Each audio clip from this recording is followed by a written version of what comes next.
네, 안녕하세요. 윤현희 퍼블리싱의 윤민입니다. 오늘은 2016년 12월 5일 월요일입니다. 오늘 에피소드 시작하도록 하겠습니다. 네, 오늘은 솔로몬의 아가서 5번째 시간이 되겠습니다. 제가 원래 계획은 오늘 본문의 내용, 후반부 내용을 이제 오늘 다 마치고 이제 내일부터 새로운 섹션으로 이제 넘어갈까 했었는데, 제가 지난주에 목요일이었나요? 그때 영상 후반부에서 이제 퀴즈를 여러분께 하나 내드렸죠. 자, 그래서 이제 오늘 그 퀴즈에 대한 그 해답에 대해서 한번 설명을 해볼까 하거든요.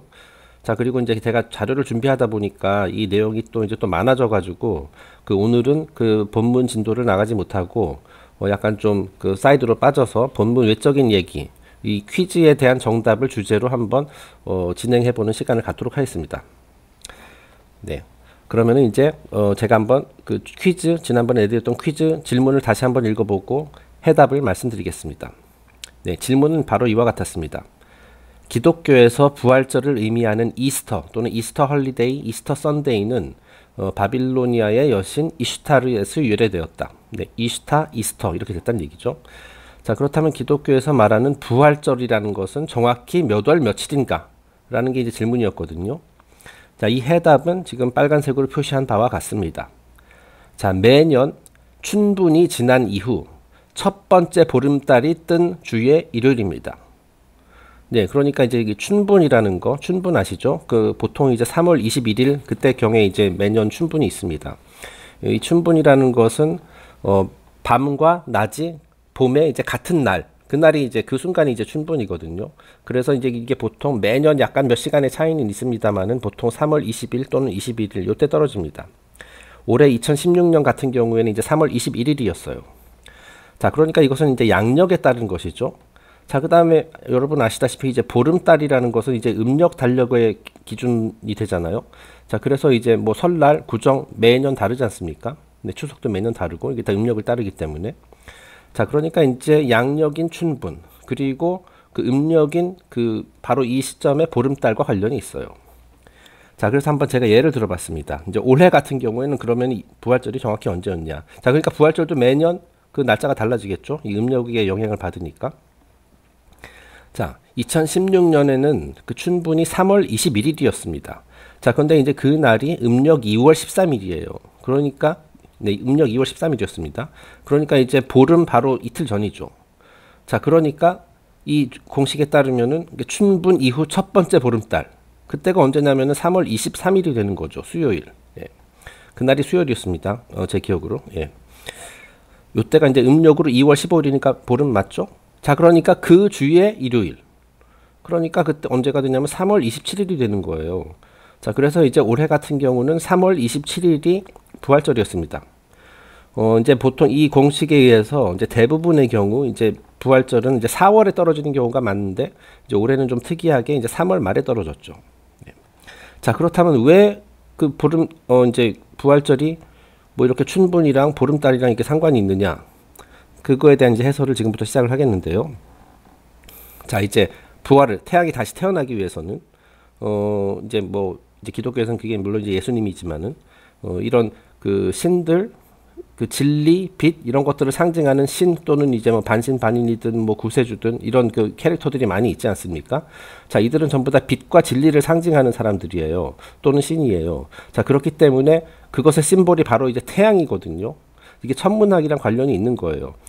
저희가 그 예전에 유튜브에 올렸었던 그 마크 페시오스의 그 What on Earth is Happening이라는 그 4개의 파트로 되어 있는 그 강연을 보시면 조금 더 자세히 나옵니다만은 그렇기 때문에 결국 이 부활절 구세주가 부활하는 날은 태양이 태어나는 날입니다. 또는 태양이 다시 태어나는 날을 의미하는 거거든요. 자, 그렇기 때문에 이런 천체들의 움직임과 관련이 있어요. 자, 그리고 이제 고대인들은 이 말을 어떻게 설명했냐면, 자, 이제 부활, 어쨌든 다시 태어나는 거잖아요. 자, 그렇게 하기 위해서는 그 엄마가, 그죠? 그 구세주의 엄마가 또는 그 신의 엄마가 저희가 지금 계속 아가서를 통해서 다루고 있는 그 검은 여인 말하는 거죠. 이 세상의 어머니, 우주의 어머니라는 그 존재가 다시 임신을 해가지고 배가 부풀어 올라야 돼요. 여기서 이제 그 지구 관점에서 봤을 때 엄마가 이제 달이 되는 겁니다. 달. 그렇기 때문에 이제 보름달과 관련이 있어요. 달이 임신을 했다. 그 말은 뭐냐면 달이 이제 초승달이 됐다가 이제 보름달이 됐다. 이 순환을 28일 주기로 이렇게 반복을 하잖아요. 그죠? 이제 보름달이 됐으면은 이것이 말하자면 만삭이 된 겁니다. 그 우주의 어머니가 만삭이 된 거를 그렇게 이제 표현을 한 거거든요. 자, 그렇기 때문에 이제 보름달이 지나야 돼요. 네, 그러니까 보름달이 아니라 보름달이 지나야 돼요. 그 춘분 이후에 보름달이 지나야 돼요. 그때 이제 만삭이 되고 바로 그 주 일요일 날 출산을 한다라는 거예요. 자, 그래서 태양이 다시 부활하게 되는 것이다라고 이제 본 것입니다.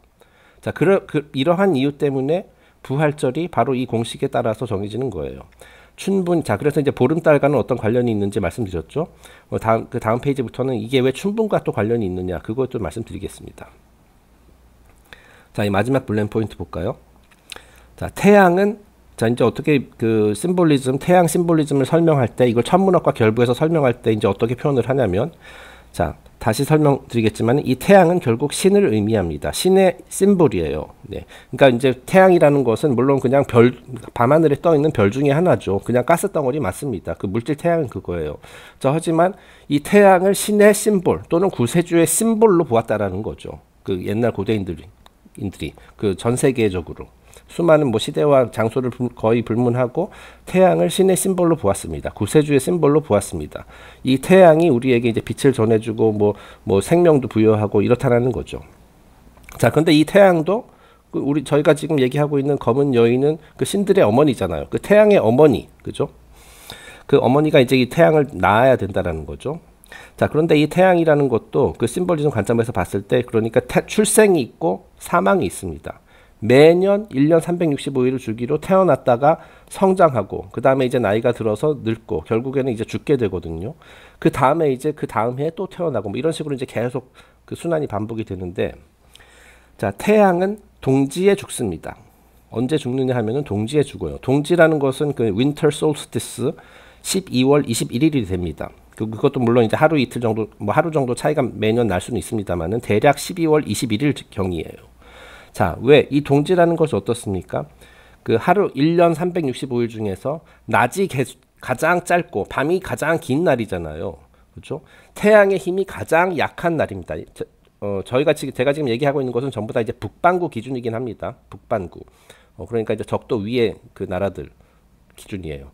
왜냐하면 이런 고대 전통 대부분이 뭐 100%는 아니지만 대부분 이제 북반구에 있는 지역에서 이제 그 탄생해가지고 이제 발달된 것이기 때문에 모든 건 이제 북반부 기준으로 한다는 거 말씀드리고, 자, 어쨌든 북반부 기준으로 봤을 때 그 태양이 1년 동안 가장 약한 날, 그러니까 낮이 가장 짧은 날이 바로 동지가 됩니다. 그게 이제 12월 21일 경이죠. 자, 그래서 고대인들은 이걸 어떻게 설명했냐면은 그날 태양이 죽었다라고 이제 표현을 했어요. 자, 그리고 이제 좀 시간이 흘러가지고 한 3개월 후, 그러니까 이제 그 다음 해에 이제 춘분이 되는 거죠. 그 동지를 지나서 춘분이 될 때까지 이제 태양이 조금씩 더 강해져요. 네, 그래가지고 이제 춘분에 이르게 되면 그때 다시 밤과 낮이 같아지죠. 자, 그 다음에 어떻습니까? 춘분 다음에는 뭐예요? 그 하지잖아요. 그 summer solstice, 6월 21일. 자, 그때까지 그 춘분하고 하지 사이에는 그러니까 낮이 밤보다 계속 길어집니다. 자, 그래서 어떨 때 피크에 이르냐면은 그 그러니까 하진 날에 피크가 이르게 되죠. 그날이 1년 동안 그 낮이 가장 길고, 다시 말해서 태양열과 빛이 가장 강력하고 밤이 가장 짧은 날이 이제 하지가 되는 것이죠. 자, 그 다음에 이제 하지에서 추분은 이제 9월 21일 경이죠. 자, 그때까지 이제 태양이 조금씩 약해지죠. 태양의 힘이 조금씩 약해집니다. 자, 그래서 9월 21일 정도가 되면은 다시 낮과 밤의 길이가 같아지죠. 네. 그리고 동지에 이르게 되면은 그 3개월 후에 동지에 이르게 되면 이제 또 태양이 가장 약해진 그런 순간이 와가지고 이제 죽었다라고 표현을 하는 것이고. 자, 일단 그 점을 기억하세요. 제가 다음 페이지에서 그림을 보여드리면서 다시 설명하겠습니다만은, 자, 그래서 고대인들은 태양은 동지에 죽고, 그러니까 춘분 이후에 본격적으로 힘을 발휘하기 시작하는 거죠. 왜냐하면 춘분부터 그 하지, 그 사이에는 이제 낮이 길어지거든요. 그 밤보다. 그래서 그때부터 본격적으로 이제 태양이 무럭무럭 성장을 하게 되는 겁니다. 하지에 이르러 그 힘이 최고조에 이른다. 네. 그리고 그 후에 춘분에 이르러 힘이 또 약해지고 동지가 되면 다시 죽어요. 자, 그런데 이제 그 하지하고 동지를 이제 summer solstice, winter solstice라고 하거든요. 뒤에 이제 그 어원에 대해서 살펴보겠습니다만은 솔스티스, 솔 그것은 이제 태양이란 뜻이고 스티스는 스틸 가만히 있는다는 뜻이에요. 자, 그러니까 이제 우리가 이제 하지 그리고 동지에 이르게 되면은 그 태양이 가장 높은 점 또는 가장 낮은 지점에서 한동안 움직이질 않거든요. 움직이지 않는다라는 건 뭐냐면은 이제 우리가 좀 이거 좀 개념 설명하기 어렵네요. 그 이제 여름에는 태양이 이렇게 높이 떠요, 그죠? 그 이제 춘분부터 하지로 가면서 이제 태양이 이제 그 최고조 높은 그 대낮에 높은 지점에 이르렀던 그 위치가 가면 갈수록 높아지거든요. 그래서 이제 맨 피크를 칠 때가 이제 하지고 그 하지 이후부터는 이게 태양이 가장 피크를 치는 그 위치가 조금씩 낮아집니다. 그래가지고 이제 동지가 되면 가장 최하위까지 내려가는 거고요. 그렇기 때문에 이제 우리가 근데 겨울이 오는 거고 이제 태양열이 여름에 비해서 이렇게 강하지 않은 거죠. 자, 그런데 이 피크를 쳤을 때 또는 이 최저점을 찍었을 때 한 3일 정도 같은 곳에서 머물러요. 네, 그러니까 무슨 말이냐면은 자, 12월 21일 예를 들어서 동지를 가지고 설명을 드리자면은 12월 21일 그때 태양이 뜨잖아요. 그죠? 태양이 뜰 거 아닙니까? 자, 그날은 1년 365일 동안 이제 가장 낮은 지점에서 머물러요. 그 이제 해가 중천에 떴을 때. 그리고 22일, 23일, 24일 요 3일 동안도 대략 똑같은 위치에 그 중천에 떠 있는 곳의 위치가 대략 비슷하다는 뜻입니다. 네. 그리고 그 다음부터 비로소 다시 태양의 그 최고 중천에 떴을 때의 위치가 조금씩 이제 높아지는 거예요. 자, 그래서 충분히 됐을 때 이제 밤 낮이 같아지고 하지에 이르렀을 땐 또 최고점에 이른다는 거죠. 자, 그 다음에 이제 하지 상태에서 그 6월 21일 그때는 이제 1년 365일 동안 이제 태양이 가장 높은 곳에 뜨는 날이거든요. 자, 그리고 거기서도 이제 3일 정도는 똑같은 가장 높은 위치에 이제 그 해가 뜨게 됩니다. 그 다음에 이제 또 내려가는 거고. 제가 설명 잘 했는지 모르겠네요. 제가 이제 칠판 같은 거 있으면은 조금 더 그림 그리면서 잘 설명할 수 있을 것 같은데 제가 말로만 하려니까 좀 그렇습니다. 네, 그래서 어쨌든 그 3일 동안 그 동지에 태양이 죽고, 그죠? 3일 동안 그 죽은 상태로 계속 마치 움직이지 않는 것처럼 그 고도가 움직이지 않는 것처럼 이렇게 머무르다가 그 3일째부터 다시 이제 살아나는 거거든요. 자, 그래서 이런 식으로 표현을 합니다. 죽은 상태에서 그 태양이 동짓날에 죽어서 3일간 그 죽은 상태로 머물러 있다가 그 3일 후인 12월 24일 또는 25일에 다시 살아난다. 네, 그렇게 얘기하는 거거든요. 태양이 이제 다시 태어나는 거죠. 네. 자, 그렇기 때문에 12월 25일이 성탄절이 되는 겁니다. 자, 이제 부활절 저희가 이제 부활절 얘기를 하고 있는데 이게 성탄절하고도 연관이 돼 있기 때문에 이제 두 가지를 제가 다 말씀드리는 겁니다. 자, 계속해서 한번 그림을 보시면서 보면 좀 더 이해가 잘 되실 수 있어요. 네, 다음 페이지입니다. 네, 이거는 그냥 제가 또 구한 이미지인데요. 이게 예전에 마크 패시오시 강연에 나왔었던 건데 그 세상의 어머니 또는 이제 우주의 어머니, 그 검은 여인, 그 이제 검은 옷을 다 입고 있죠, 보다시피. 검은 의복을 입고 있고 그 옷에는 이제 별들이 이렇게 많이 박혀 있습니다.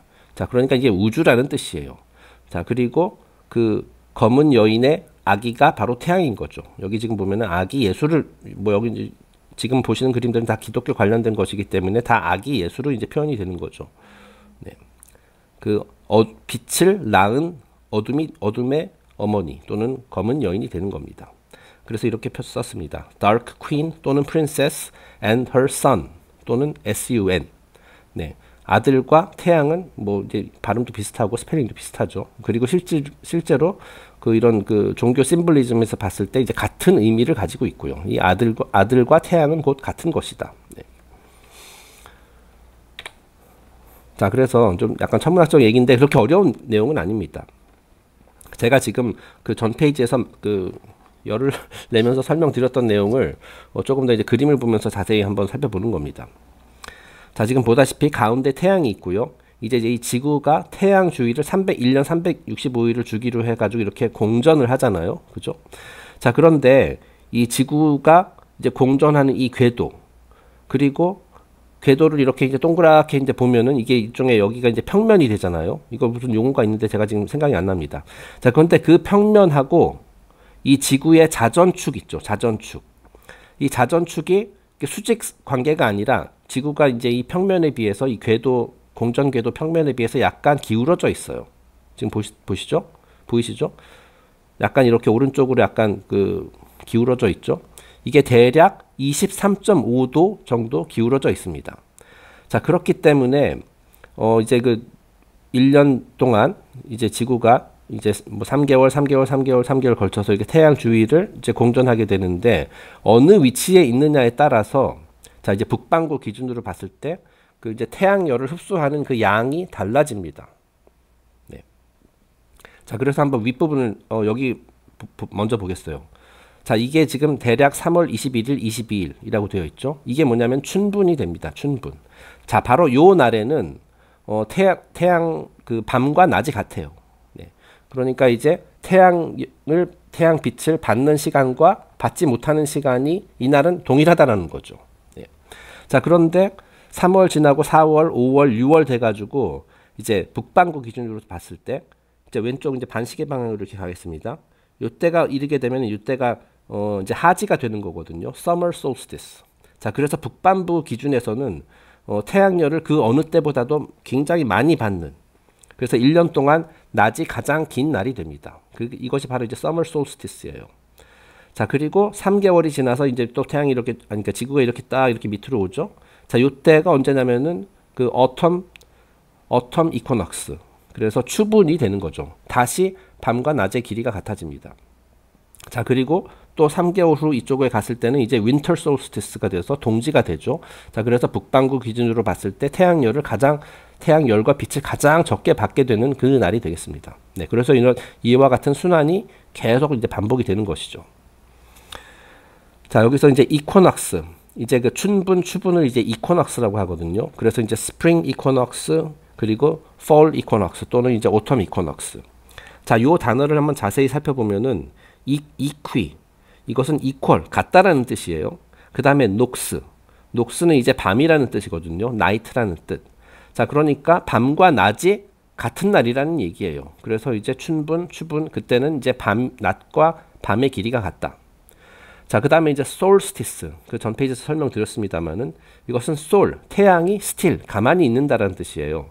자, 그래서 그 최고 지점 또는 이제 최저 지점에 이르렀을 때 그 상태에서 한 3일 정도 이제 그 태양의 고도가 바뀌지 않습니다. 네. 그래서 전 페이지에 얘기했듯이 동짓날에 죽고 3일 후에 다시 살아난다. 뭐 이런 개념이 되는 거예요.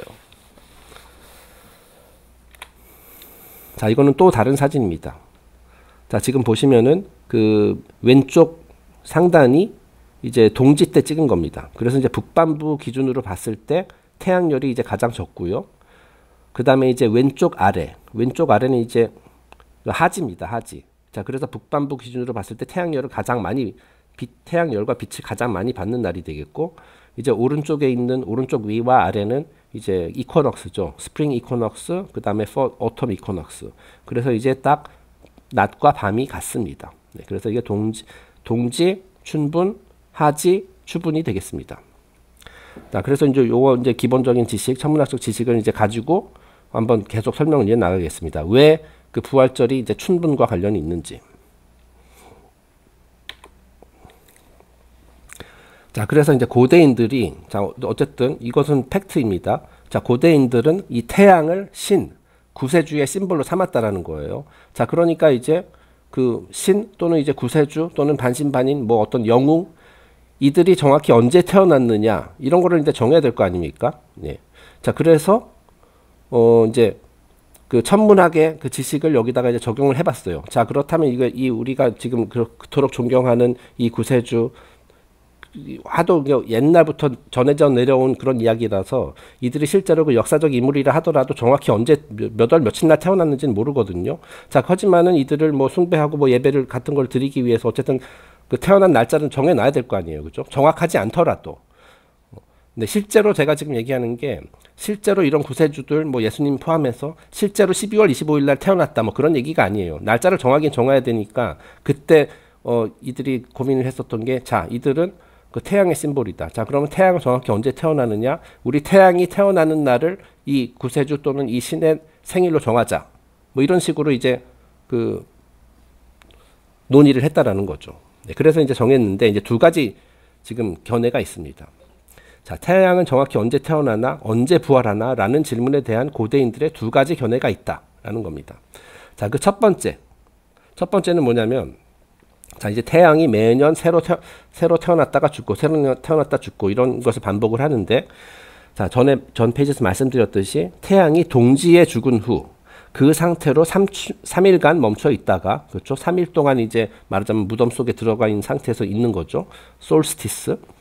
자, 그 다음에 3일 후인 24일 또는 25일 경에 다시 그때 낮이 길어지기 시작하잖아요. 예. 자, 그러니까 요때를 태양의 생일로 보자. 그때부터 태양이 다시 살아났다. 그때부터 태양이 태어났다. 라고 보자라는 그런 의견이 있어요. 자, 그래서 12월 25일을 태양이 태어난 날로 보자. 라고 이제 얘기를 하는 겁니다. 그리고 이제 실제로 성경에서도 그 예수님이 이제 십자가형을 받고 나서, 그렇죠? 그 다음에 이제 장사를 지내고 3일 후에 장사한 지 3일 만에 다시 살아나셨다. 네, 여기서 이제 부활의 개념도 나오는데, 역시 부활도 일종의 출생이니까요. 자, 거기서도 이제 그 3일 만에 태어났다라는 이런 그 메시지가 있다라는 거죠. 자, 그래서 25일에 태어난 태양은 뭐냐면은 아기 태양이 되는 겁니다. 네, 갓 태어난 태양이잖아요. 그죠? 그렇죠? 그리고 실제로 그 25일에는 그때부터 이제 태양이 성장을 시작을 하지만은 아직은 아기 상태죠. 왜냐면은 지금 동지 지난 지 얼마 안 됐으니까. 동짓날 그리고 그 이후에 3일을 지나고 그때부터 이제 태양 열이 조금씩 강해져 가지고 그러니까 하지에 이를 때까지 이제 강해지거든요. 하지만 태양의 일생으로 봤을 때 그때는 이제 아기 상태인 거죠. 자, 그래서 12월 25일에 다시 말해 우리가 알고 있는 성탄절에 아기 태양이 탄생하는 것이다. 자, 이렇게 보는 견해가 있고요. 자, 이 두 번째 견해는 이렇습니다. 자, 태양이 이제 동지를 지나면서 이제 다시 이제 길어지기 시작하죠. 그 하지가 될 때까지. 자, 하지만 춘분이 될 때까지 3월 21일이 될 때까지는 아직 그 성장이 아직 완성되지 않은 상태예요. 춘분이 될 때까지는 낮이 밤보다 짧습니다. 그러니까 아직은 밤의 영향이 더 크다. 아직은 그 땅 속에 묻혀 있고 밖으로 이제 말하자면은 그 무덤 밖으로 나온 것이라고 볼 수 없다. 이런 견해가 있어요. 춘분이 지나서, 왜냐하면 춘분이 지나야지 그제서야 비로소 낮이 밤보다 길어지잖아요. 그죠? 빛이 어둠보다 더 강해지기 시작하는 날이 춘분이잖아요. 네.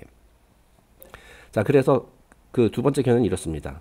태양이 동지를 지나면서 이제 다시 조금씩 길어지긴 하지만 춘분이 될 때까지는 아직 밤보다 약한 상태, 다시 말해 낮이 밤보다 짧은 상태이기 때문에, 즉 아직은 아기 상태 또는 이제 뭐 아동기 상태이기 때문에 춘분이 지나고 달이 그 이제 본격적으로 진짜 그 출산을 한 후에 부활했다고 보는 것이 맞다.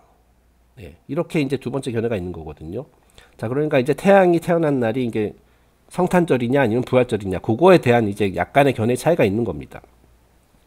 자, 그래서 결국 기독교에서는 어떻게 정했냐면은 그 다른 수많은 고대 전통에서와 마찬가지로 1번을 출생일로 택했습니다. 그러니까 여기서 기독교의 구세주는 예수님이잖아요. 그래서 예수님이 태어난 날을 12월 25일로 정한 거고요. 참고로 지금 제가 말씀드리는 내용은 성경에는 나오지 않습니다. 뭐 성경에는 예수님이 몇 월 며칠 태어났다고 안 나와요. 네.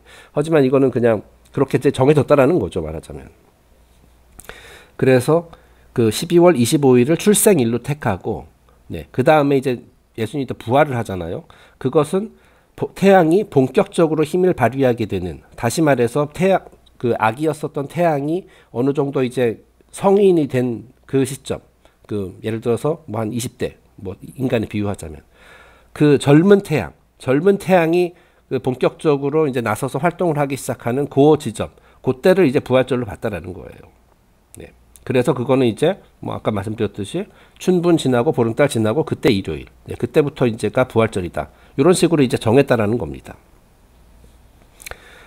자, 그러니까 뭐 사실 뭐 그 당시 옛날 그 신학자들이 뭐 어떻게 정하느냐에 따라서 뭐 부활절도 12월 25일로 했었을 수도 있겠죠. 네, 그렇게 하면 이제 근데 좀 태어난 날, 부활한 날, 날짜가 같아지니까 좀 그렇잖아요. 그죠? 그래서 이제 이렇게 분리를 한 것 같습니다. 자, 이런 두 번째 블랙 포인트 보겠습니다. 자, 춘분이라는 것이 이제 여러 가지 특징을 가지고 있는데, 이때부터 이제 봄이 본격적으로 시작된다고 볼 수가 있거든요. 이 춘분 3월 21일 그때를 기준으로 이제 본격적으로 봄이 시작된다라고 얘기를 할 수 있어요. 왜냐하면 춘분 이후부터 이제 태양이 그 어둠보다 이제 강해지기 때문에 그 겨울 내내 그 땅 속에 매장되어 있었던 모든 것들, 그런 것들이 다시 이제 뭐 죽었던 것들이, 다시 말해 그런 것들이 다시 땅 위로 솟아오른다라는 거예요. 그때를 기준으로 본격적으로. 그래서 이제 봄을 스프링이라고 하죠. 그 스프링, 튀어오르다. 땅 속에 있었던 것이 이제 다시 튀어오른다라는 거예요. 우리가 이제 봄에 뿌린 씨, 그죠? 그런 것들이 이제 싹을 틔우기 시작하는 그런 시점이다. 자, 그리고 추분을 기점으로 9월 21일 그때부터 이제 다시 또 태양이 이제 그 많이 약해져 가지고 그때 추분부터 낮이 밤보다 짧아지잖아요. 그죠? 밤이 더 길어져요. 그때 어떤 현상이 일어납니까? 자연계에서 이제 낙엽 같은 것들 떨어지죠. 그리고 나무가 이제 그 여름 내내 이렇게 여름 내내 이렇게 푸르렀던 나무가 이제 뭐 낙엽을 떨구고 그 다음에 이제 앙상해지기 시작하죠. 다시 말해서 겉으로 보기에는 이제 죽어가기 시작하죠. 추분을 기점으로 땅 위의 모든 것들이 기력을 잃고 낙엽처럼 떨어지기 시작한다. 그래서 이제 가을을 fall이라고 하죠. 떨어진다는 뜻이에요. 네. 자, 그래서 어쨌든 제가 설명드리고자 하는 것은 이와 같이 천문 현상과 관련해 가지고 이렇게 이제 구세주의 태어난 날과 부활한 날을 이런 식으로 이렇게 정했다라는 거예요. 네, 그러니까 이제 결국 이제 이해가 되시죠? 태어나는 날 그리고 또는 죽은 날, 이건 동지하고 관련이 있는 거고, 그리고 이제 부활하는 날, 본격적으로 이제 아동기의 그 아기 상태에서 벗어나서 이제 활동을 시작하는 그 날, 그거는 이제 춘분과 관련이 있는 거고, 그래서 이제 그것이 이제 부활절이 되는 거고 그런 겁니다. 네. 제가 이건 또 갑자기 생각난 건데, 그 이제 부활이라는 개념이 있잖아요. 저희가 또 제가 이제 이 연재를 하면서 여러 차례 언급을 했는데, 이 부활이라는 개념을 문자 그대로 해석하면 안 된다라고 했죠. 그 몸이 죽었는데 죽은 몸이 다시 살아나는 것, 그거는 이제 좀비다 이거죠. 여기서 그 종교나 철학에서 말하는 부활은 그런 것이 아니라 예전에 내가 죽고 내가 이제 새로운 사람으로 탄생하는 것이다. 이런 뭐 영적 공부를 가고 영적인 그 영웅의 길을 가기 시작하고 새로운 내가 탄생하는 것, 그것이 이제 부활이거든요. 자, 그렇기 때문에 육체적으로는 그때는 부활할 때는 아기가 아니에요. 그렇죠? 그때는 이미 성인입니다. 네. 자, 그렇기 때문에 부활절을 그 12월 25일이 아니라 이제 3월 또는 이제 4월 그 춘분 그 시점, 그 태양이 말하자면 젊은 태양이 되는 그 시점으로 정한 것이 아닌가 하는 그런 생각이 지금 방금 들어서 지금 말씀드렸습니다. 네. 네, 다음 페이지로 넘어가겠습니다. 자, 그래서 오늘은 계속해서 이 같은 주제를 가지고 제가 좀 더 인터넷을 좀 검색을 해봐서 좀 많은 좀 자료를 만들었는데요. 자, 지금 기독교, 성경, 뭐 기독교뿐만이 아니라 이제 다른 종교 전통 또는 이제 다른 그 나라, 다른 시대의 그 신화에 등장하는 이제 구세주 캐릭터, 뭐 뭐 반신반인 영웅, 그런 여러 주요 캐릭터들이 있잖아요. 자, 그들과 관련된 그 출생 신화를 한번 그 성경의 이야기와 비교해보는 시간을 갖도록 하겠습니다. 자, 이제 왼쪽에 있는 것은 이제 제가 인터넷에서 구한 이미지입니다.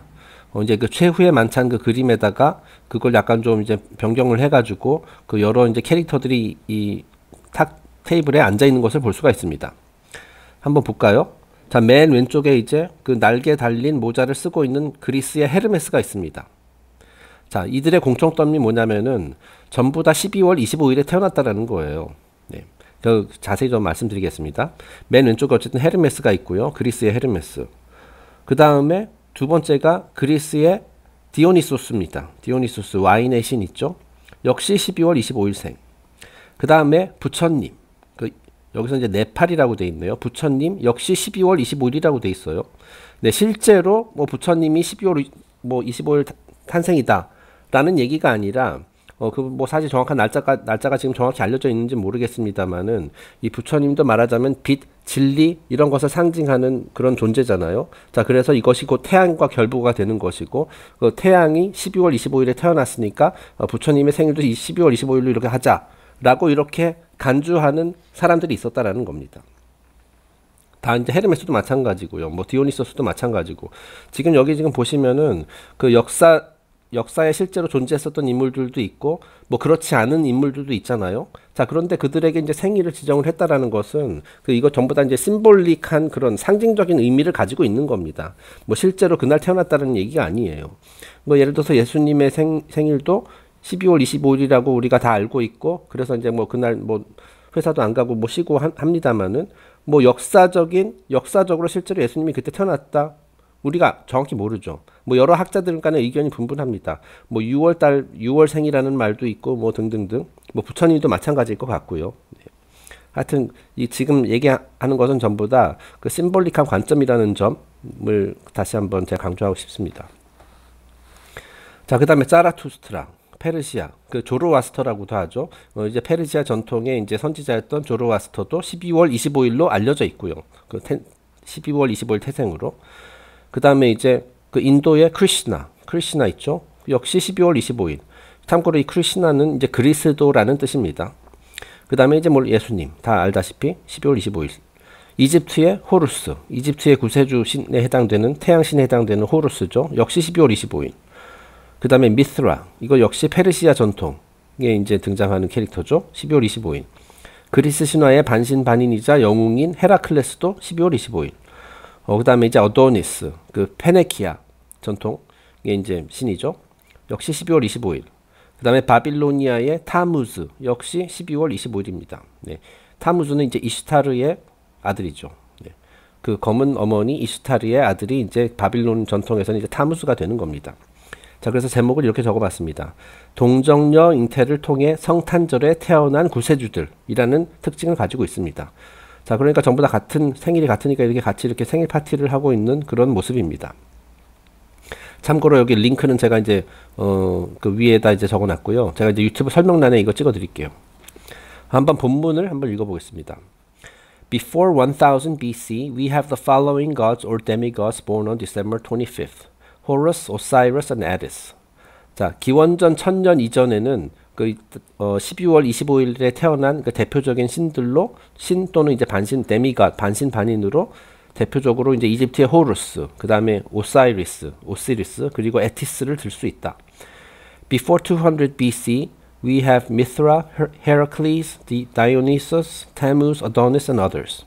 네, 그리고 뭐 이제 뭐 미트라, 뭐 이제 기원전 1000년과 기원전 200년 사이에는 뭐 대표적으로 뭐 미트라, 헤라클레스, 디오니소스, 타무즈, 어도니스 등등을 들 수 있다. 네. 이게 정확히 이거 연대라는 것은 이거는 사람마다 다 의견이 다르기 때문에 이거 연대는 너무 구애받지 않으시기 바랍니다. Some of these characters you will see below were also born to virgins. 자, 그리고 이들이 또 공통적으로 다는 아니지만은 갖고 있는 특징 중에 하나가 다 동정녀의 자녀들이었다. 동정녀의 아들이었다라는 거예요. 자, 이 동정녀 하면 우리가 항상 생각하는 것이 이 저희가 지금 아가서에서 다루고 있는 그 다크 머더, 다크 프린세스입니다. 이 세상의 신들의 어머니라고 알려진 그 모든 것의 어머니 있잖아요. 그 어머니는 남편이 없어요. 남편이 없습니다. 혼자서 이렇게 다 낳은 것으로 이렇게 설명을 되고 있기 때문에 동정녀라고 표현이 되는 겁니다. 네, 그러면은 이제 이 실제로 저 위에 제가 적어 놓은 링크에서 그 내용을 한번 좀 더 자세히 한번 살펴보겠습니다. 자, 그래서 여러 가지 이제 역사적으로 이제 또는 이제 여러 종교 전통에서 기록되어 있는 이런 구세주 캐릭터들에 대한 얘기가 나오는데요. 자, 첫 번째는 그 이집트의 파라오 아멘호테프 3세입니다. 네. 자, 이제 파라오는 뭐 고대 이집트에서는 뭐 신으로 여겨졌죠. 네, 비록 인간이었지만 신의 자식이다, 뭐 신의 아들이다, 뭐 이런 식으로 이제 묘사가 되었습니다. 자, 한번 이제 휙 읽고선 설명드리겠습니다. 2000 years before Christ, the virgin Egyptian queen Mut-em-ua gave birth to Pharaoh Amenhotep III.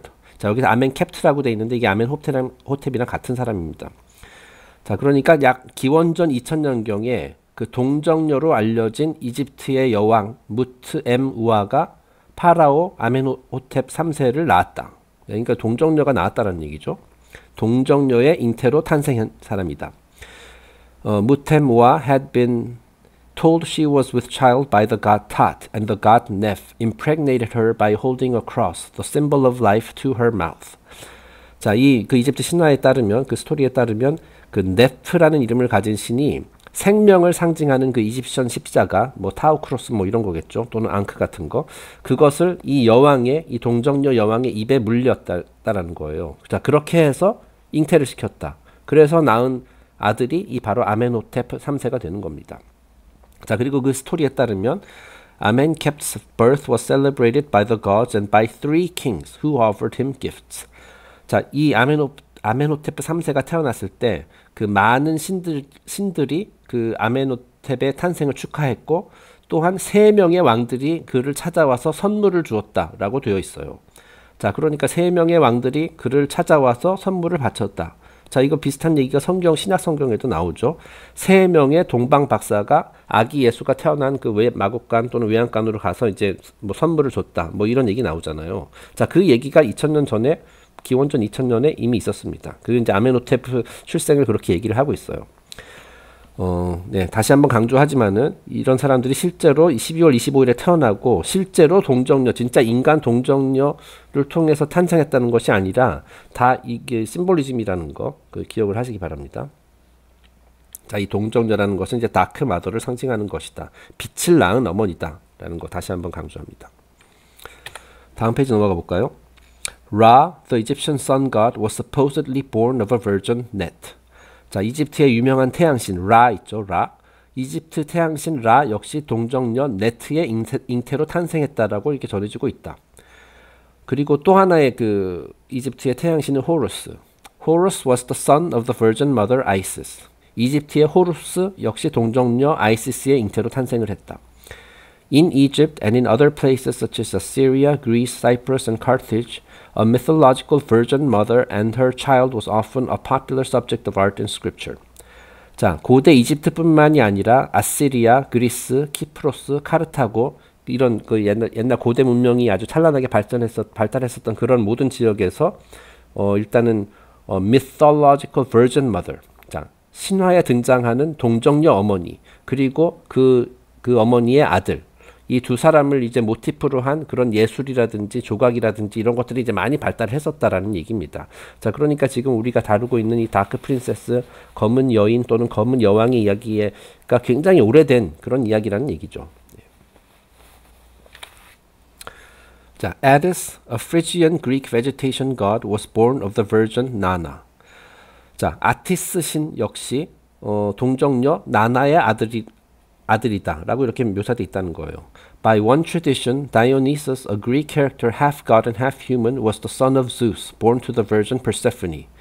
자, 그리고 이제 그리스 신화, 물론 이제 버전은 다양하게 있습니다만은 그 한 버전에 따르면 이제 그리스의 이제 디오니소스 신, 이제 반신반인이죠.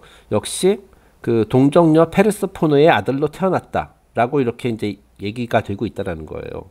물론 이제 공식적인 스토리, 일반적으로는 이제 그 디오니소스가 그 올림푸스의 왕 제우스 그리고 인간 여성 세멜레 사이에서 태어난 이제 반신반인이다라고 얘기를 하거든요. 자, 그런데 그 일반적인 버전에 따라도 이 제우스가 이제 그 정령, 어떤 성령과 같은, 그러니까 말하자면 이제 그 유령과 같은 그런 형태로 나타나서 세멜레를 임신시켰다라고 이렇게 돼요. 그 기록돼 있어요. 그렇게 해서 이제 디오니소스가 태어난 거거든요. 자, 그러니까 말하자면 성령이 잉태를 시킨 거죠. 성령이 인간 여인을 잉태시켜서 태어난 반신반인이 이제 디오니소스가 되는 겁니다. 네, 역시 뭐 하여튼 그렇다는 얘기입니다. 그렇기 때문에 이제 동정녀로 이제 간주가 되는 것이죠.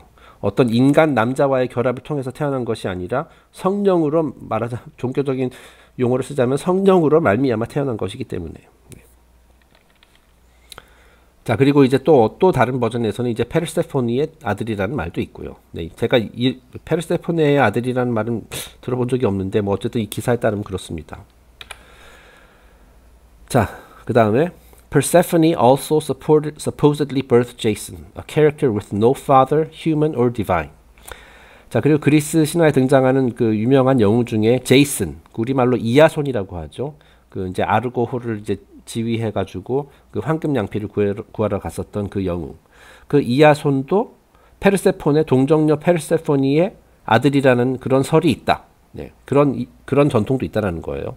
자, 이야손에 대해서 어떻게 그 그리스 신화에서 얘기하고 있냐면은 아버지가 없다. 네, 인간 아버지도 없고 신의 아버지도 없다. 뭐 이런 식으로 이제 표현이 된다라는 거예요. 다시 말해서 역시 동정녀의 아들이라는 얘기죠. 네. 그래서 이 동정녀가 낳는 아들들은 다 이제 말하자면 영웅, 신 그런 캐릭터들이 되는 겁니다. 그 다음에 Perseus was born to a mortal woman named Danae and fathered by Zeus. 자, 이제 영웅 중에서 이제 또 그 페르세우스라는 영웅 있죠. 그 나중에 이 사람이 아마 그 안드로메다를 구출하고 그 이제 막 괴물 있죠. 크라켄을 죽였었던 그리고 이제 메두사의 목을 땄었던 그 영웅, 그 페르세우스. 역시 그 다네라는 이제 인간 여인의 아들로 태어났다. 예. 그리고 이제 그 뭐 제우스의 성령으로 이제 또 잉태를 했나 보죠. 제우스가 그런 짓을 많이 합니다. 네. 그다음에 Zeus also slept with a mortal woman through the daughter 뭐야 이게 다시 읽어보겠습니다. Zeus also slept with a mortal woman named Io, and they had a son and a daughter. 자, 이 제우스가 또 이와 같이 이제 다양한 형태로 변신을 해가지고 이제 이오라는 그 여성, 이거 아마 바다 요정 뭐 그런 캐릭터인 것 같은데 이오를 임신시켜서 역시 이제 자녀들을 낳았고, he slept with the mortal Leda, who gave birth to Helen of Troy and other offspring. 자, 그리고 또한 그 인간 여성 레다를 임신시켜서 이제 또 많은 그 반신반인들을 탄생시켰다, 낳게 되었다라는 그런 얘기를 하고 있습니다. 그 중에 이제 대표적으로 이제 레다가 이제 제우스와의 결합을 통해서 낳은 자식 중에 가장 유명한 사람이 이제 헬렌 오브 트로이, 그 트로이 전쟁의 주인공, 트로이 전쟁과 관련된 그 헬렌 있죠, 헬렌. 네, 스파르타의 그 여왕이었던 헬렌. 자, 그래서 이제 왼쪽은 그 실제 영화 트로이에 나왔었던 헬렌의 모습입니다. 그 이제 헬렌 하면은 그 당시에 그 트로이 전쟁 그 시절에 그쪽 그 유럽에서 가장 아름다운, 세상에서 가장 아름다운 여인이었다라고 이렇게 알려져 있습니다. 그래서 저 오늘 그냥 저희가 본문에서 벗어나서 좀 딴소리를 하는 김에 이 헬렌과 관련된 이야기를 한번 제가 조금 더 재미 삼아서 한번 여러분께 소개해 드리고자 합니다. 네, 오늘은 그냥 완전히 삼천포로 빠진 날이라고 생각하시면 될 것 같아요. 예. 혹시 이거 들어보셨나요? The Judgment of Paris. 파리의 심판, 또는 이제 파리스의 심판이라는 이야기가 있거든요. 네. 이게 뭐냐면은 파리스가 누구냐면은 그 호메로스의 뭐 일리아드 읽어보신 분들은 아실 겁니다. 그리고 이제 트로이 전쟁에 대한 이야기를 접해보신 분들은 기억하시겠지만은 트로이 전쟁이 일어날 당시 그 트로이의 왕자였습니다. 트로이 왕의 아들이었어요. 둘째 아들인가 그렇습니다. 자, 그런데 결국 이 사람과 헬렌 때문에 이제 트로이 전쟁이 이제 발생하게 된 것이거든요. 자, 그래서 한번 그 스토리를 한번 왜 트로이 전쟁이 발생하게 되었는지에 대한 이야기입니다. 자, 이 전설에 따르면 이제 호메로스를 비롯한 여러 사람들이 옛날 그 그리스 뭐 시인이나 이런 작가들이 기록한 바에 따르면 아주 옛날에 이제 올림푸스에서 그 올림푸스 산에서 어떤 그 신들과 여신들이 모여서 어떤 파티를 한 적이 있어요. 네, 파티를 했습니다.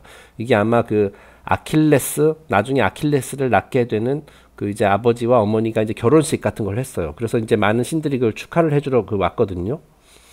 아킬레스의 어머니의 이름이 갑자기 기억이 안 나네요. 그 아마 여신인가 그런데. 자, 그런데 그래서 이제 모든 신들에게 초청을 받았는데 그 그리스 신화에 이제 에리스라는 여신이 있거든요. 에리스. 아주 이제 무시무시한 약간 무서운 여신입니다. 그런데 에리스만 초청장을 못 받았어요. 네. 왜냐하면 이 에리스가 뭐 어떤 불화, 갈등 이런 거를 상징하는 여신이거든요. 자, 그러니까 괜히 에리스 와가지고 그 파티 이제 깽판 칠까봐 이제 전부 다 즐거운 시간 보내려고 지금 파티를 하는데 와서 깽판 칠까봐 어쨌든 올림푸스 측에서 그 초청장을 안 보냈습니다. 그래서 에리스가 나중에 그 사실을 알고 열받아가지고 갑자기 나타났어요. 자, 그래서 어떤 정원에서, 어떤 신비스러운 정원에서 따온 황금 사과를 들고 왔습니다. 자, 그래가지고 그 사과를 휙 던졌어요. 그 이제 여신들이 있는 곳에다가. 자, 그런데 이제 그 사과에 뭐라고 써 있었냐면은 이 사과는 이 세상에서 가장 아름다운 여신을 위한 것이다. 라고 이렇게 사과에 써 있었습니다. 황금 사과에. 자, 그래서 그 올림푸스의 여신들이 서로 그 사과는 내 거다. 라는 식으로 이렇게 막 다툼이 벌어졌어요. 자, 그러니까 뭐냐면 여신들 중에서 가장 아름다운 것은 바로 나다. 네가 아니라 나다. 그러므로 이 사과는 나의 것이다. 뭐 이런 식으로 이제 여신들끼리 이제 갈등, 역시 에리스 여신답게 이렇게 갈등과 불화를 조장하는 그런 역할을 하게 됐습니다. 자, 그래가지고 그 세 명, 여기 지금 그림이 보시는 게 이제 왼쪽에 이 세 명이 그 세 여신들이거든요. 그 세 명의 여신이 누구냐면은 헤라, 그리고 아테나, 그 다음에 에프로다이트였습니다. 그러니까 헤라는 아시다시피 뭐 알고 계실지 모르겠습니다만 제우스의 부인이죠. 그리고 올림푸스의 여왕, 그 천국의 여왕이라고 할 수 있는 여신이 헤라고요.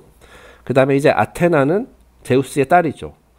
그리고 이제 전쟁의 여신이자 평화의 여신이자 지혜의 여신이 이제 아테나죠. 그 다음에 이제 아프로디테는 아시죠? 그 미의 여신, 그리고 이제 성적 매력, 뭐 아름다움 이런 것들을 상징하는 좀 약간 섹시한 여신이죠. 이제 비너스, 로마에서는 비너스로 알려진 여신. 자, 그래서 이 세 여신들 간에 싸움이 벌어졌어요. 이 사과는 서로 이 사과는 내 것이다라고 이제 싸우는 거죠. 자, 그래서 이 세 여신이 이제 결국 내가 제일 이 세상에서 제일 아름답다 이렇게 이제 티격태격 싸우다가 결국에는 셋이서 같이 제우스를 찾아가게 됩니다. 자, 제우스가 이제 올림푸스의 왕이잖아요. 자, 그래서 제우스에게 묻습니다. 당신이 우리 세 명 중에서 누가 가장 아름다운지 당신이 결정해 달라. 당신이 심판관이 되어 달라. 라고 이렇게 이제 요청을 해요. 자, 그러니까 이제 제우스는 뜨끔했겠죠. 네. 그 어떻게 보면 남자로서 인생 최대의 위기를 맞은 그런 순간입니다.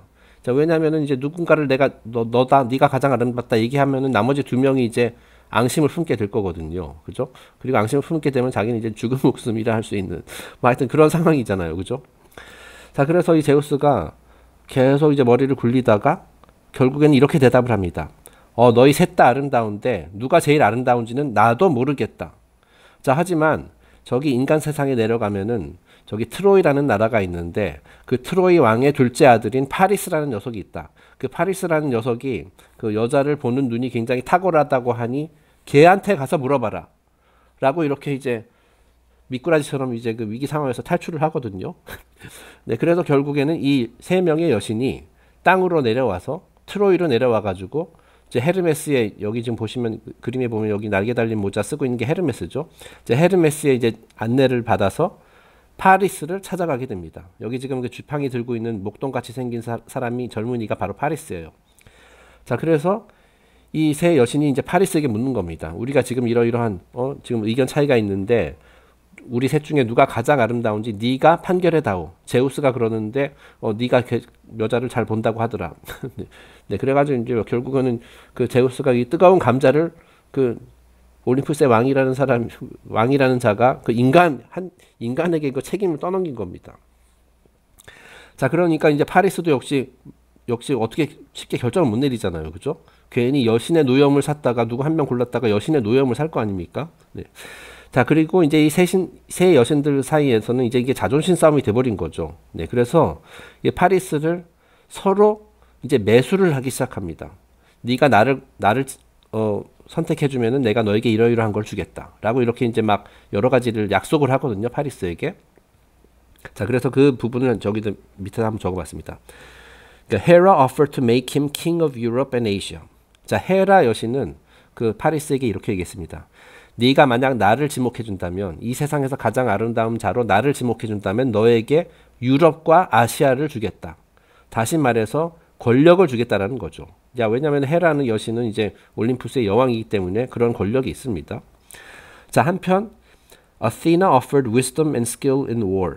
자, 이제 아테나는 이제 지혜 그리고 이제 전쟁의 여신이니까 네가 만약에 나를 선택하면은 너에게 그 최고의 지혜와 그리고 이제 전쟁에서 승리할 수 있는 그런 스킬, 용기, 뭐 전략적인 뭐 이런 그 사고 그런 것을 너에게 주겠다라고 이제 약속을 했습니다. 자, 결국 말한 글로리를 주겠다는 뜻이죠. 글로리, 영광. 너에게 이제 그 진정한 영웅이 될 수 있는 뭐 그런 능력을 너에게 주겠다라고 약속을 했어요. 자, 그다음에 이제 맨 마지막에 이제 에프로다이티는 And Aphrodite offered the world's most beautiful woman. 자, 이제 사랑의 여신, 미의 여신답게 네가 만약에 나를 지목해 준다면 이 세상에서 가장 아름다운 여자를 너에게 주겠다. 물론 여신 자기 본인은 말고 이제 인간들 중에서 주겠다는 얘기죠. 네. 그래서 다시 말해서 에프로다이티가 그 오퍼했었던 것은 이제 러브가 되는 겁니다. 자, 그래서 결국에는 이제 파리스가 뭘 선택했을까요? 결국엔 에프로다이티를 선택을 했습니다. 그러니까 권력, 영광, 사랑 중에서 이제 사랑을 선택한 거죠. 네. 자, 그래서 당연히 이제 그 헤라하고 이제 아테나는 이제 굉장히 삐졌겠죠. 네. 자, 그런데 그 당시 이 세상에서 가장 아름다운 인간 여자가 누구냐면은 헬렌이었던 거예요. 헬렌. 자, 그런데 헬렌은 그 당시 이미 유부녀였습니다. 자, 그리스 왕, 이제 스파르타의 왕의 부인이었어요. 그러니까 왕비였던 거죠. 네. 하지만 그러니까 유부녀를 트로이의 왕자에게 주면 어떻게 돼요? 이제 그리스랑 트로이 사이가 이제 틀어지는 거죠. 결국은 이 스토리상에서 어떻게 되냐면은 이제 그리스의 입장에서는 자기네들의 왕비를 저 트로이라는 나라의 왕자에게 이제 뺏긴 셈이 돼버리는 거예요. 네. 이 파리의 이 심판, 이 저지먼트 오브 페리스가 그거거든요. 이 파리스가 이 세 명 중에서 누가 가장 아름다운지 이제 판결을 내줬다는 거예요. 자, 그런데 이 사람이 이제 파리스가 이제 결국에는 이제 뭐 사랑을 택했는데 이 세상에서 가장 아름다운 여자가 이제 헬렌이다 보니까 결국 남의 나라의 왕비를 빼앗아 온 그런 이제 결과가 이뤄진 거거든요. 그런 결과로 이어진 거거든요. 그래서 결국 이제 트로이 전쟁이 나게 된 겁니다. 그래서 이제 뭐 막 10년 넘게, 10년이었던가요? 10년 동안 이제 막 치열한 공방전이 이루어지게 되죠. 네. 뭐 하여튼 그 신화상으로는 그렇다는 얘기입니다. 네. 네, 그래서 이제 갑자기 그 3000%로 또 빠졌는데 계속 진도 나가겠습니다. 오늘 영상 좀 길어질 것 같네요. 네.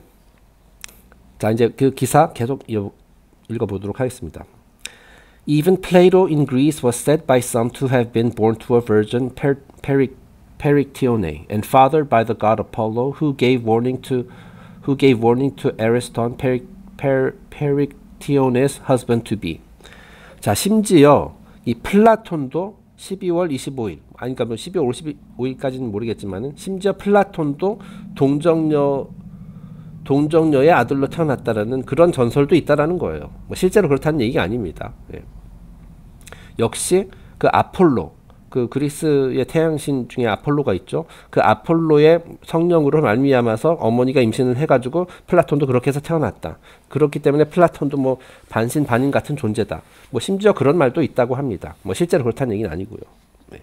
자, 이런 식으로 그 위대한 영웅, 위대한 스승, 뭐 구세주를 할 만한 그런 지도자들을 이런 식으로 태양과 결부시켰다라는 거예요. 자, 그런데 이 태양이라는 것은 항상 동정녀의 아들이라는 거죠. 지금 아가서에서 얘기하는 다크 마더와 솔로몬의 관계, 그 동정녀 어머니와 태양의 관계라는 얘기입니다. 그리고 그와 같은 심볼이 솔로몬뿐만 아니라 이와 같이 심지어 플라톤에게도 이렇게 적용이 되었다. 뭐 그렇게 이제 많이 기록돼 있다라는 겁니다. 자, 심지어 동양에서도 그런가 봐요. 한번 읽어보겠습니다. Some followers of Buddha Gautama decided he was born to the Virgin Maya by divine decree.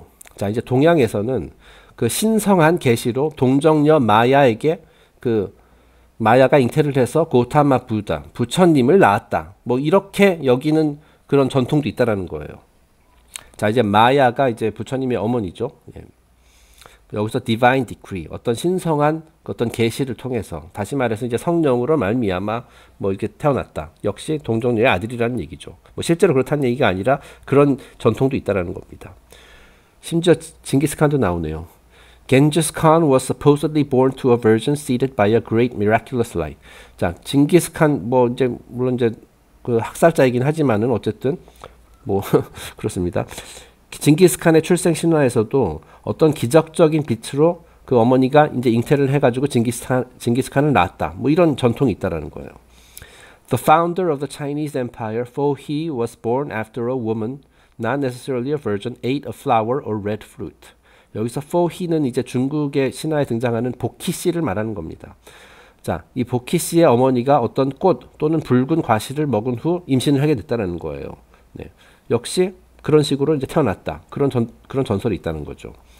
그다음에 여기서 흥미롭게 코리아 얘기도 나오더라고요. 근데 정확히 무슨 의미인지 모르겠어요.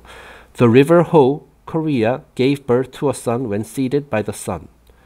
역시 태양 빛으로 임신하여 아들을 출생한 그 river Ho라는 건데 이게 한강을 말하는 건지 정확히 무슨 의미인지 모르겠어요.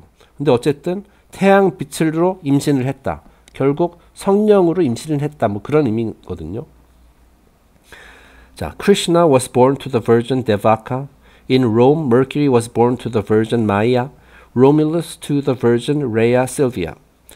자, 그 인도의 크리스나, 그리스 또는 이제 로마의 Mercury. 이제 Mercury가 헤르메스에 해당되는 거죠. 그 다음에 이제 로마 제국의 창시자인 로뮬루스. 역시 이와 같이 동정녀들에게 태어났다라는 그런 기록이 전해져 내려오고 있다라는 얘기가 되겠습니다.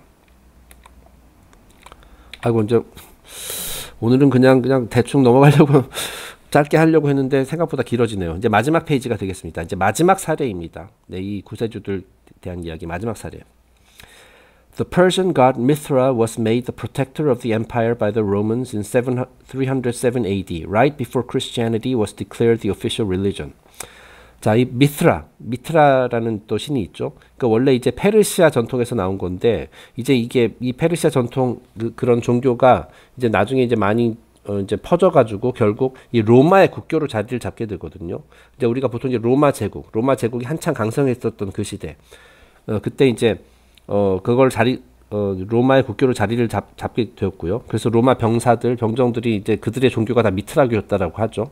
나중에 이제 기독교로 이제 국교로 바뀌기 전까지는 이제 그 미트라교가 이제 메인이었습니다. 자, 근데 이 미트라도 역시 마찬가지의 신화를 가지고 있다는 거예요. Some versions of Mithra's story predating Christianity make him the son of a human virgin. 자, 역시 미트라 신화도 이제 기독교보다 훨씬 전부터 이제 유래된 건데 역시 동정녀의 아들로 태어났다. 네, 페르시아의 미트라스 역시 동정녀의 아들이다. His birth on December 25th was seen by shepherds and magi who brought gifts to a cave, the place of his birth. 자, 그리고 미트라 신 역시 12월 25일에 태어났는데, 자, 그가 이제 어떤 동굴에서 태어났다라고 이제 기록돼 있나 봐요. 자, 근데 그가 태어나던 날, 많은 목동들과 박사들, 여기서 magi, 여기서는 매지션이라는 뜻인데, 이제 우리나라 성경에서 이제 동방 박사 이렇게 표현이 되죠. 자, 그가 태어난 동굴로 찾아와서 이제 선물을 전달했다라고 이렇게 기록이 돼 있다라는 겁니다.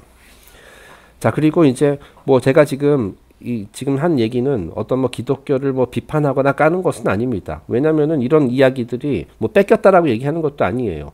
뺏기긴 뺏겼죠. 뺏기긴 뺏겼는데 그거를 비판하는 게 아니에요. 자, 이와 같은 이제 태양이 곧 아들이고 그 태양을 낳은 동정녀 어머니가 이제 말하자면 다크 레이디 또는 다크 프린세스이고 이와 같은 사상이 그 아주 오래전부터 수천 년 전부터 지금 수많은 인류 전통을 통해 가지고 이제 계속해서 계승되고 있는 것이거든요. 자, 그러니까 이 같은 스토리가 그 이제 지역과 이제 시대에 따라서 새로운 옷을 입고 이제 새로운 캐릭터들의 이름으로 이렇게 설명되긴 하지만 그 근본적인 이야기는 다 같다라는 거예요. 네, 같은 의미를 가지고 있다. 네, 그래서 이제 오늘 좀 오래 걸렸는데요. 어쨌든 뭐 제가 좀 설명을 잘 했는지 모르겠네요. 네. 어쨌든 제가 원래는 이제 퀴즈에 대한 해답만 간단하게 얘기하고 그 본격적인 진도를 계속 이어갈까 했었는데 어떻게 하다 보니까 좀 수많은 그 자료의 양이 좀 많아지고 해서 이제 좀 시간이 길어졌습니다. 자, 어쨌든 오늘 영상은 여기서 마치고요. 내일 그 아가서 진도로 다시 돌아가도록 하겠습니다. 네, 들어주셔서 감사합니다. 내일 뵙겠습니다.